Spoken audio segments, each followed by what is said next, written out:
আসসালামু আলাইকুম। আমি রাজিয়া ডেইলি ব্লগ চ্যানেল থেকে প্রতিদিনের মতো আবারও ছোট্ট একটা ভিডিও নিয়ে আমার আপু ভাইয়াদের মাঝে হাজির হয়ে গেলাম। তোমরা সবাই কেমন আছো? অবশ্যই ভালো আছো, আমিও ভালো আছি আল্লাহর রহমতে বেশ। ভিডিওর শুরুতেই আমি আপনাদেরকে মনে করে দিতেছি, লাইক দিয়ে পুরো ভিডিও দেখবেন, অবশ্যই ভালো লাগবে। আর আজকে আমি রান্না করব চিংড়ি মাছ, ফুলকপি আর আলু। আজকে রান্নাটা আমি ঝটপটেই করে নিব, যেহেতু আমার অনেক কাজ আছে। আর সকাল থেকে রাত পর্যন্ত কত কাজই না করা হয়, যদি ভিডিও করা হয় তাহলে ভিডিও শেষ হবে না, ঘন্টাও শেষ হবে না। যাই হোক, অত তো কাজ দেখাতে পারি না আমরা, যেটুকু দেখাতে পারি শুধু সেটুকুই দেখাই। পুরো ভিডিও দেখবেন, অবশ্যই ভালো লাগবে। আর আজকে আমি একটু ঘরের জিনিসপত্র এদিক থেকে ওদিক টানাটানি করব, সেজন্য আমি সকালবেলায় তাড়াতাড়ি করে রান্না করে নিতেছি। আর বিশেষ করে রান্না করতে গেলে বারবার দরজা খুলে দেওয়া লাগে, দরজা এসে ও আসে বেল লক করে, ও আসে বেল লক করে, বিরক্ত লাগে। এদিকে আপনার বেলা অনেক হয়ে গেছে, ঘরের কাজ কাম কিছু করা হয় নাই। আমি রান্নাটা আগে কমপ্লিট করে নিব। এই যে চিংড়ি মাছ দিয়ে ফুলকপি আর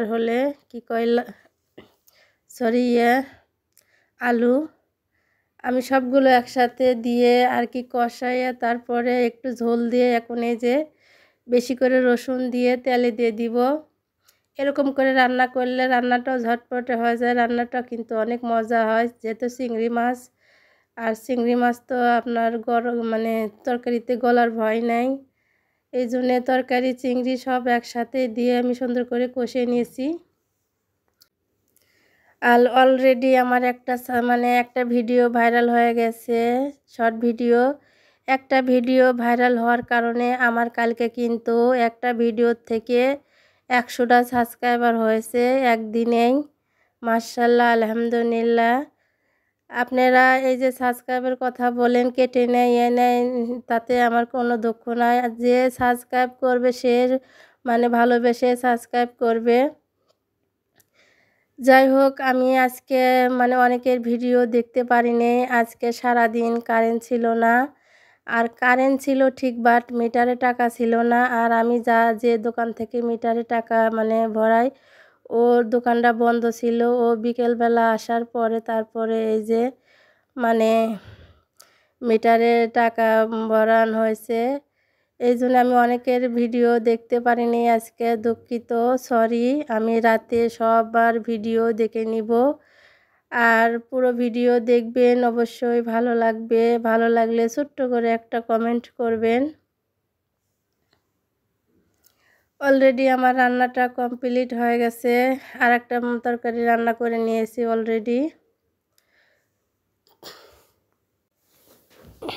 আর ঘরের সৌন্দর্য হলে ঘরের জিনিসপত্র থাকলেও অনেক সময় সুন্দর লাগে না, সুন্দর করে যদি গুছিয়ে রাখা না যায়। আর এই যে এই কর্নারে ফ্রিজ ছিল, ফ্রিজের নিচে এত ময়লা হয়েছিল বলার ভাষা নাই।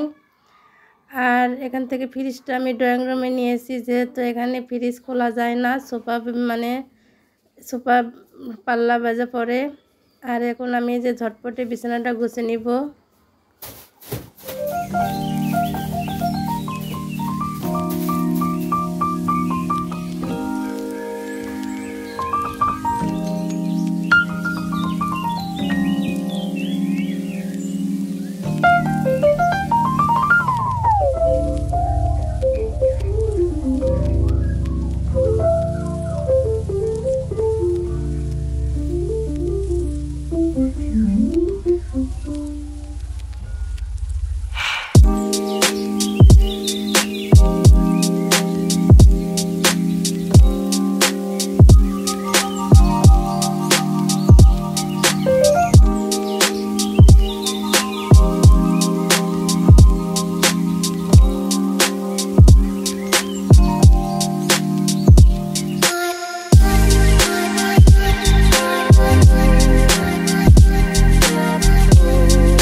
আর সুপার মানে ফর্ম কভার দেওয়াতে সুপার রূপ বের হয়ে গেছে, একদম নতুন বউ লাগতেছে।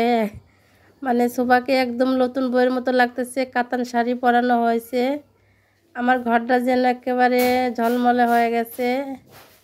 যাই হোক, আমার জীবনটা সার্থক।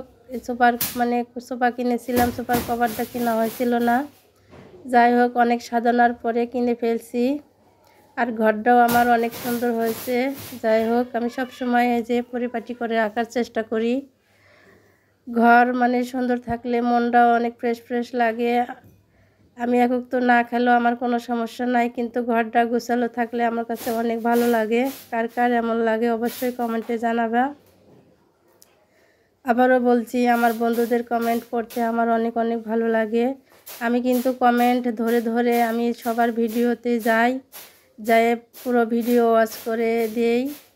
লাইক প্রথমেই তো করেই দেই, আমি কিন্তু লাইক ছাড়া কারো ভিডিও দেখি না। এই যে ফুলদানির উপরে অনেক ময়লা ছিল, ফুলদানিটাও কিন্তু আমি এই যে ঝেড়ে নিলাম। আর ঝাড়ুটা আমার অলরেডি খুলে গিয়েছিল। ঝাড়ুর ভিতরে এত বড় একটা নলি থাকে, সেই নলিটা ফেলে দিয়ে আমি ঝাড়ুটা আবার সুন্দর করে মানে রশি দিয়ে মানে বাঁধে নিছি। বিছানা ঝাড়ু ছাড়া তো চলেই না আমার। যাই হোক, এখন এই যে ঘরটা পরিষ্কার করে ঝাড়ু দিয়ে নিব। আর এই যে কয়েকটা গাছ আমি ঘরেতে নিয়ে এসেছি এক সাইডে। এই গাছগুলো আমার কাছে অনেক ভালো লাগে, একদম মানে রিয়েল গাছ। আর গাছের চেহারাগুলো অনেক সুন্দর। এটা হলে পাথরকুচির গাছ। আর এই যে এটা তো ওই যে ফুলগুলো এখন শীতের সময় একটু ছোটো। আর এটা হলে এই যে ব্লু নিয়ে কি ফুল, এই ফুল আমি জানি না। এই ফুলের আবার দেখেন বিচি হয়েছে, সিমের মতো বিচি। অনেক ফুল ফুটছিল। এখন শীতকাল একটু ফুল মানে এই ফুলটা একটু কমই ফুটে, গরমকালে বেশি ফুটে। আর এই যে ঝাড়ুটা খুলে আমি আবার ঝাড়ুটা বেঁধে নিয়েছি। ঝাড়ুর মধ্যে শোলা মানে ছিল কয়েকটা, আর শুধু ওই যে মোটা ডান্টি দিয়ে থয়।